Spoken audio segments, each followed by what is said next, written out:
સુરતના વેલંજા વિસ્તારમાં નેતાઓના ઉદ્ઘાટનની રાહમાં વિદ્યાર્થીઓનું ભવિષ્ય જોખમાઈ રહ્યું છે। નગર પ્રાથમિક શિક્ષણ સમિતિની શાળા નંબર 379નું નવું મકાન તૈયાર હોવા છતાં નેતાઓને સમય ન મળતા 1000થી વધુ બાળકો 30 વર્ષ જૂના જર્જરિત મકાનમાં ભણવા મજબૂર છે। અહીં ક્ષમતા કરતાં વધુ સંખ્યા હોવાથી શાળા 2 પાળીમાં ચાલે છે।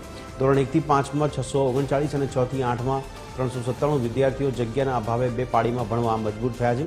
વિદ્યાર્થીઓને કમ્પ્યુટર લેબ કે પેસેજમાં બેસીને અભ્યાસ કરવો પડે છે।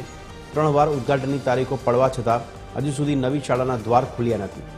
TV30ના ગ્રાઉન્ડ રિપોર્ટ મુજબ જીવના જોખમે ભણતા બાળકો માટે આધુનિક સુવિધા હાથ વેતમાં હોવા છતાં રાજકીય ઉદાસીનતાને કારણે તેનો લાભ મળી રહ્યો નથી।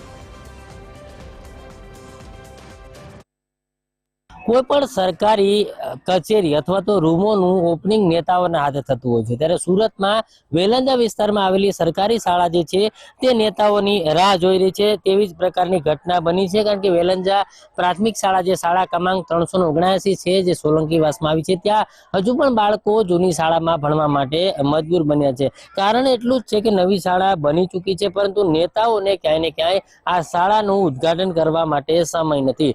अंदाजित 3 वखत જેટલો આ શાળાના ઓપનિંગનો સમય બદલાયો છે। શાળા તૈયાર થઈ ચૂકી છે તેમ છતાં હજુ પણ બાળકો છે તે આ પ્રકારે પતરાની શેડ નીચે ભણવા મજબૂર થયા છે। આ ઓરડા છે 30 વર્ષ જૂના છે અને 30 વર્ષ જૂના ઓરડાઓમાં વિદ્યાર્થીઓ જે છે તે ભણવા માટે મજબૂર થયા છે।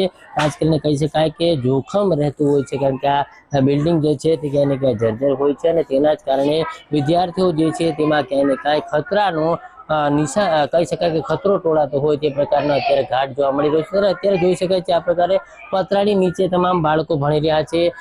બારીઓ તૂટી ચૂકી છે, અનેક જગ્યાએ તિરાડો પડી ચૂકી છે, શાળાનું બાંધકામ જર્જર થઈ ચૂક્યું છે।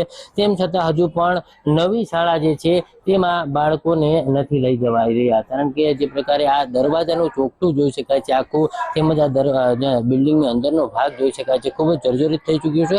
સાથે સાથે મહત્વની વાત કરીએ તો આ શાળાની અંદર જે કોમ્પ્યુટર રૂમ આવેલો છે, સાધનો જે છે તે પણ એક જ ઓરડામાં રાખવામાં આવે છે। કારણ કે બંને પાળીઓ જે છે 1 થી 5 અને 6 થી 8 આ બંને પાળીઓ જે છે તે એક જ સમયે લેવી પડે છે કારણ કે અહીંયા ઓરડા નથી। કારણ કે વિદ્યાર્થીની સંખ્યા વધારે છે અને તેના જ કારણે વિદ્યાર્થીઓને યોગ્ય શિક્ષણમાં પણ ક્યાંય ને ક્યાંય ન મળતું હોય તે પ્રકારની વાત અત્યારે સાંભળી છે। શિક્ષક છે એમની સાથે વાત કરવાનો પ્રયાસ કરું છું। સાહેબ, શું કહેશો જે પ્રકારે આ શાળાની અંદર આ 2 પાળી એક જ સાથે ભણાવવા પડી રહી છે, કેટલી મુશ્કેલી અને કેટલા સમયથી આ શાળા જે પ્રકારે છે? આમ જોવા જઈએ ને તો 2017 થી સતત અમારી સ્કૂલમાં સંખ્યાનો એકદમ વધારો થતો રહ્યો છે। એનું કારણ છે કે અહીંયા સુરત શહેર કરતાં અહીંયા જે રૂમના ભાડા ને એ બધા ઓછા હોય એટલે લોકો વધારે પડતા અહીંયા રહે છે। એટલે સામાન્ય વર્ગના લોકો અહીંયા વધારે રહે છે। એટલે 2017 થી અમારી સ્કૂલમાં સતત સંખ્યામાં વધારો થયો। એને લીધે અમે જો કે અહીંયા આ શાળા છે એ બધાનો હક છે, દરેક ભારતીય નાગરિકનો હક છે। એટલે અમારે કોઈને એડમિશનની આજ સુધી ના નથી પાડી। એટલે દિન પ્રતિદિન એડમિશનમાં વધારો થતો રહ્યો। જ્યારે અમારી પાસે વર્ગખંડ જે મર્યાદિત છે એટલે એની અંદર અમે બધા 1 થી 8 ધોરણ બેસાડી શકીએ નહીં। એટલા માટે અમે વ્યવસ્થાના ભાગરૂપે એવું કર્યું કે ભાઈ આટલા બધા બાળકો છે તો આપણે 2 પાળીમાં શાળા ચડાવીએ। એક સવારમાં છે એ મોટા બાળકો એટલે કે ધોરણ 6 થી 8ના બાળકો આવશે અને બપોરની પાળીમાં છે એ 1 થી 5 બાલવાટિકાથી 5 ધોરણ સુધીના બાળકો આવશે। એટલે આ એક વ્યવસ્થાના ભાગરૂપે છે કે ભાઈ કોઈ પણ બાળક છે એ સરકારી શાળાના શિક્ષણથી વંચિત ન રહી જાય એના માટે અમે વ્યવસ્થાના ભાગરૂપે આ કાર્ય કરેલું છે।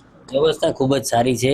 નવી શાળા બની ચૂકી છે, હજી ત્યાં ઉદ્ઘાટન નથી થયું કારણ નહીં, નવી શાળા બની જ ગઈ છે ને લગભગ ટૂંક સમયમાં ઉદ્ઘાટન કરવાના જ છે। અને સારી વાત છે કે બહુ મોટી શાળા બની છે ને આ એરિયાની અંદર આવડી મોટી શાળા બનાવવી એ બહુ મોટી વાત છે અને બનાવી છે અને અમને ગર્વ છે। અમારી સતત મહેનત અને બધાના પ્રયત્નો હતા એટલે સરસ મજાની શાળા બની છે ને હવે લગભગ થોડાક દિવસોની અંદર અમને આપી દેવાના છે।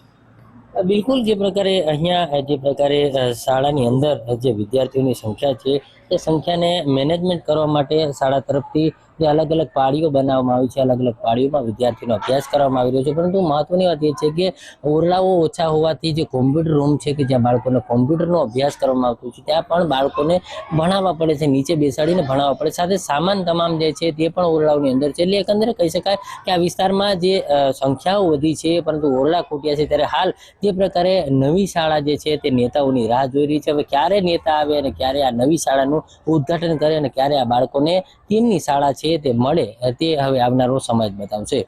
કેમેરામેન જયેશ મિસ્ત્રી સાથે દિવેશ પરમાર, TV 13 સુરત.